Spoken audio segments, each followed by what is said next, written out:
تعمیر کیا جائے تو فرشتوں نے رب کے حکم سے خانہ کعبہ کو جو مکہ مکرمہ کی سرزمین پر ہے تعمیر فرمایا، اور وہ مکہ مکرمہ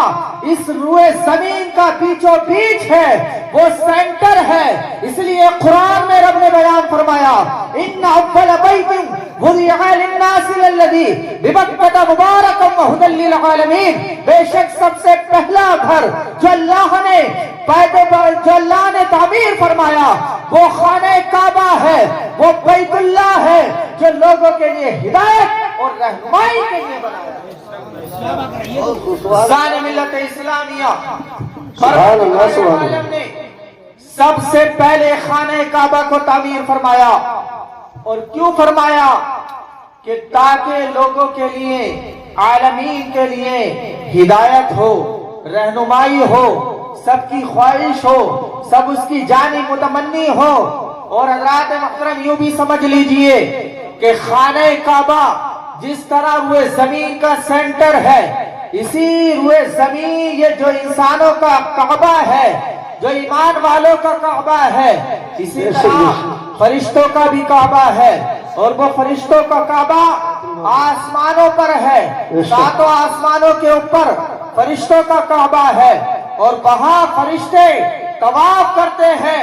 جو حضرات محترم بالکل اسی خانہ کعبہ کے جسٹ اوپر ہے، وہ آسمانوں کے بیچوں بیچ ہے، اور یہ خانہ کعبہ جو انسانوں کا ہے یہ روئے زمین پر، روئے زمین کے بیچوں بیچ ہے۔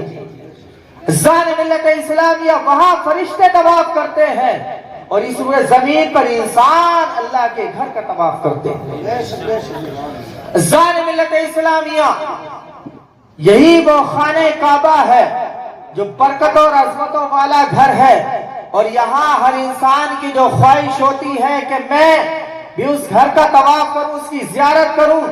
یہ اصل میں حضرت ابراہیم علیہ السلام کی دعاؤں کا صلہ ہے۔ انہی کی دعاؤں کا نتیجہ ہے کہ جب حضرت ابراہیم علیہ السلام نے اس خانہ کعبہ کی تعمیر فرمائی، قرآن میں رب نے اس کو اس انداز سے بیان فرمایا وَإِذْ يَرْفَعُ إِبْرَاهِيمُ الْقَوَاعِدَ مِنَ الْبَيْتِ وَإِسْمَعِيلُ رَبَّنَا وَتَقَبَّلْ مِنَّا إِنَّكَ أَنْتَ السَّمِيعُ الْعَلِيمُ۔ یاد کرو جب ابراہیم علیہ السلام اور آپ کے لخت جگر اسماعیل علیہ السلام خانہ کعبہ کی بنیادوں کو اٹھا رہے تھے اور رب کی بارگاہ میں یہی دعا کر رہے تھے، اے مولا ہماری جانب سے اس کو قبول فرما، ہماری جانب سے قبول فرما۔ جب حضرت ابراہیم علیہ السلام اس خانہ کعبہ کو تعمیر فرما رہے تھے اور آپ کے لخت جگر حضرت اسماعیل علیہ السلام چھوٹے چھوٹے پتھروں کو اٹھا کر کے اپنے والد محترم کو دے رہے تھے، اسی طریقے سے خانہ کعبہ بلند و بالا ہوتا چلا جا رہا تھا۔ جب خانہ کعبہ کو مکمل تعمیر فرما دیا تو حضرت ابراہیم علیہ السلام نے رب کی بارگاہ میں دعا کی، اے مولا اسے ہماری جانب سے قبول فرما لے، ہماری جانب سے قبول فرما لے۔ پھر رب کی بارگاہ میں عرض کرتے ہیں، مولا جو ہر مزدور اپنی مزدوری طلب کرتا ہے، ہر مزدور اپنی مزدوری مانگتا ہے، اے مولا ہم بھی تجھ سے اپنی مزدوری طلب کرتے ہیں۔ آخرکار رب نے ارشاد فرمایا کہ ابراہیم علیہ السلام آپ کی مزدوری کیا ہے، اس کے اجر کیا مانگنا چاہتے ہو، کیا بدلہ طلب کرتے ہو؟ عرض کرتے ہیں، اے مولا میں یہ بدلہ چاہتا ہوں کہ تو نبی آخر الزمان رحمت للعالمین سید المرسلین انیس بے کساں چارستہ درد مندہ نبی آخر الزمان جو تو اس دنیا میں مبعوث فرمائے گا، اس نبی کو میری اولاد سے پیدا فرما دے، میری آل سے پیدا فرما دے۔ تو رب نے ارشاد فرمایا، اے ابراہیم ہم نے آپ کی اس دعا کو قبول فرما لیا ہے، اور نبی آخر الزمان کو رحمت للعالمین کو، آخری نبی آخری پیغمبر کو ہم آپ کی اولاد سے پیدا فرمائیں گے، آپ کی آل سے پیدا فرمائیں گے۔ آخرکار رب تعالیٰ نے آپ کی اس دعا کو بھی قبول فرمایا، اور نبی آخر الزمان کو پروردگار عالم نے حضرت ابراہیم علیہ السلام کے اولاد سے آل سے پیدا فرمایا۔ اور حضرات محترم، اور اس سے پہلے جب آپ نے یہاں اپنی بیوی حضرت ہاجرہ اور حضرت اسماعیل علیہ السلام کو بیابان جنگل میں چھوڑا تھا، اور آپ چھوڑ کر کے جب واپس پلٹے تھے تو اس وقت آپ نے دعا مانگی تھی ربنا انی اسکنتو من ذریتی بواد غیر ذی زرع عند بیتک المحرم ربنا لیقیموا الصلاة فاجعل افئدة من الناس تهوی الیہم وارزقهم من الثمرات لعلهم یشکرون۔ تو حضرت ابراہیم علیہ السلام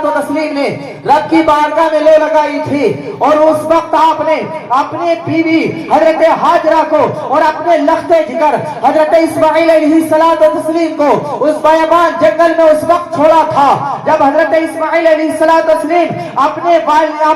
والدہ محترمہ کا دودھ پی رہے تھے، آشکم سیری میں تھے، آخر کا حضرت ابراہیم علیہ السلام نے اس بیابان جنگل میں خانہ کعبہ کے قریب صفا و مروہ کے قریب جب آپ نے اپنی بیوی اور اپنے لخت جگر کو چھوڑ کر کے جب حضرات محترم چلے گئے تھے تو آپ نے ایک پہاڑی کی آڑ میں کھڑے ہو کر کے رب کی بارگاہ میں دعا کی تھی ربنا انی اسکنتو من ذریتی، اے مولا میں نے اپنی اولاد کو، اپنی ذریت کو، اپنے خاندان کو ایسی جگہ میں آباد فرمایا ہے، ایسی جگہ آباد فرمایا ہے جہاں کھیتی نہیں ہوتی ہے، جہاں کوئی اور چیز بھی پیدا نہیں ہوتی ہے، یہاں تک کہ یہاں کوئی ہریالی بھی نہیں ہے، سرسبز شادابی بھی نہیں ہے، یہاں کوئی اور چیز نہیں ہے۔ ہاں البتہ اتنا ضرور ہے کہ تیرے برکت والا گھر ہے، خانہ کعبہ یہاں موجود ہے، ہم نے خانہ کعبہ کے قریب تیرے برکت والے گھر کے قریب اپنی ذریت کو آباد فرمایا ہے اور دعا کرتے ہیں۔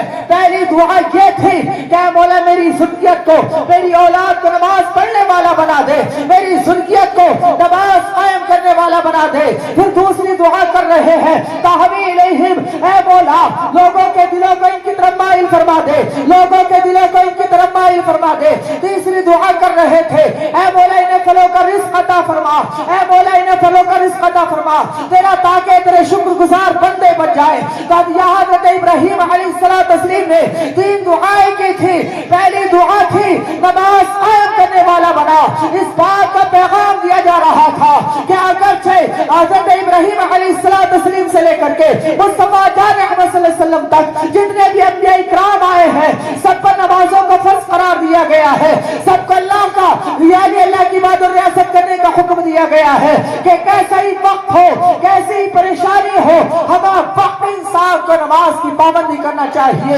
اللہ کا ذکر کرنا چاہیے، اپنے رب کو یاد کرنا چاہیے، رب کی عبادت اور ریاست میں مشغول رہنا چاہیے۔ دوسری دعا تھی کہ لوگوں کے دلوں کو ان کی طرف مائل فرما دے۔ آخر کار جب اللہ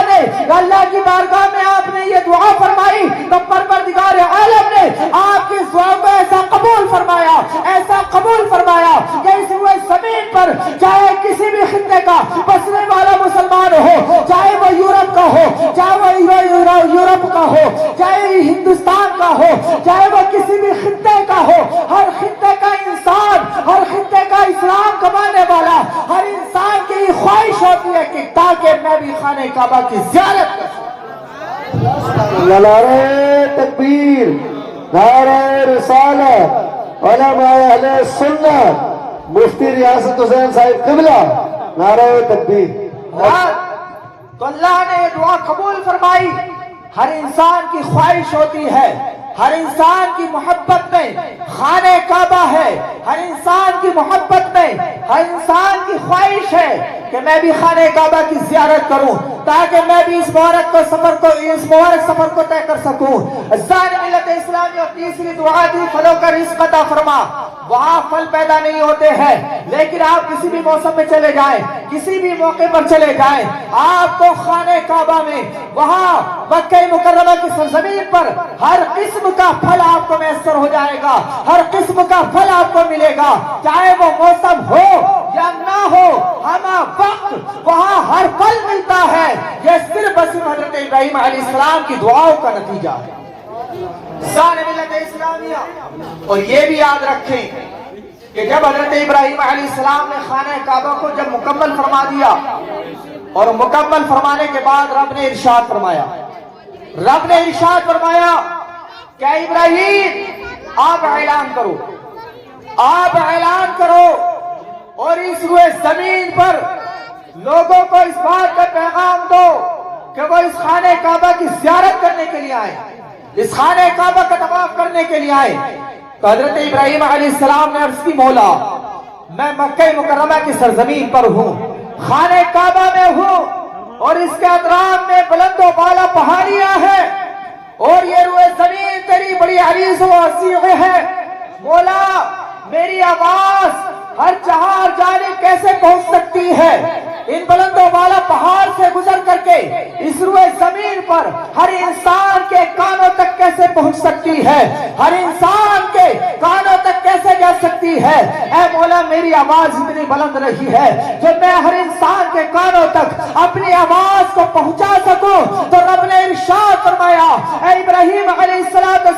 آپ کا کام یہ ہے کہ آپ پہاڑی پر کھڑے ہو کر کے اعلان کریں کہ اس مبارک گھر کا طواف کرنے کے لیے آئے، اس گھر کا طواف کرنے کے لیے آئے۔ آپ کا کام اعلان کرنے کا ہے اور لوگوں کے کانوں تک پہنچانے کا کام اللہ اور اس کے رسول کا ہے، یعنی کانوں تک آواز پہنچانا ہمارا کام ہے۔ دستان ملت اسلامیہ، نتیجہ یہ نکلا کہ حضرت ابراہیم علیہ السلام نے رب کے حکم سے پہاڑی پر کھڑے ہو کر کے اعلان فرمایا، اور جیسے ہی اعلان فرمایا تو آپ اعلان کر رہے تھے، اے لوگوں یہ مکہ مکرمہ کی سرزمین پر اللہ کا گھر ہے، اس کا طواف کرنے کے لیے آئے۔ جب آپ نے اعلان کیا تھا تو اس وقت میں چاہے وہ کسی بھی خطے کا بسنے والا انسان ہو، ہر انسان نے اس آواز کو سنا تھا،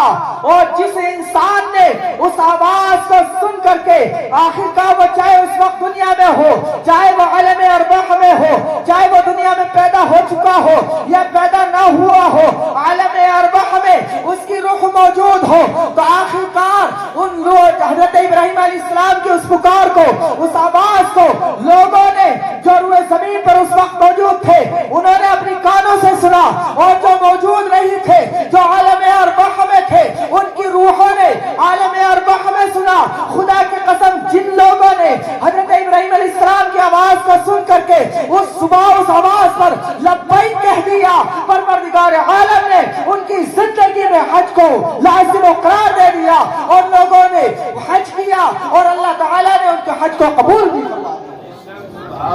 جن لوگوں نے ابراہیم علیہ السلام کی آواز کا لبیک کہا انہیں اللہ نے حج کو نصیب فرما دیا، ان کی قسمت میں حج نصیب ہوا، اور جنہوں نے صرف آواز کو سنا اور لبیک نہ کہا انہیں حج نصیب نہیں ہوا، انہیں حج نصیب نہیں ہوا۔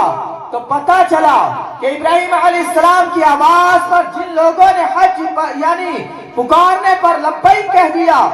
تو اذان ملت اسلامیہ اللہ نے ان کی قسمت میں حج کو لکھ دیا۔ تو یہاں اذان ملت اسلامیہ جو حاجی یہاں سے جا رہے ہیں اس وقت یہ عالم ارواح میں ہوں گے، تو ان کی روحوں نے اس وقت لبیک کہہ دیا تھا، تو آج اللہ نے وہ موقع میسر فرمایا، آج وہ اس مبارک گھر کی جانب ضربہ دوا ہے۔ قرآن میں اس کو اس انداز سے رب نے ارشاد فرمایا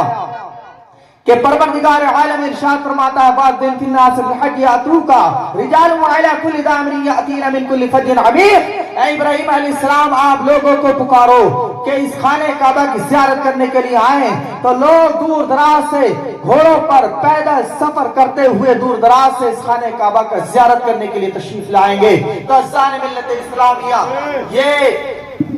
بڑی مبارک گھڑی ہے۔ پروردگار عالم سے دعا ہے کہ اللہ تعالی ہم سب کو حج کی توفیق و رفیق عطا فرمائے۔ وما علینا الا البلاغ۔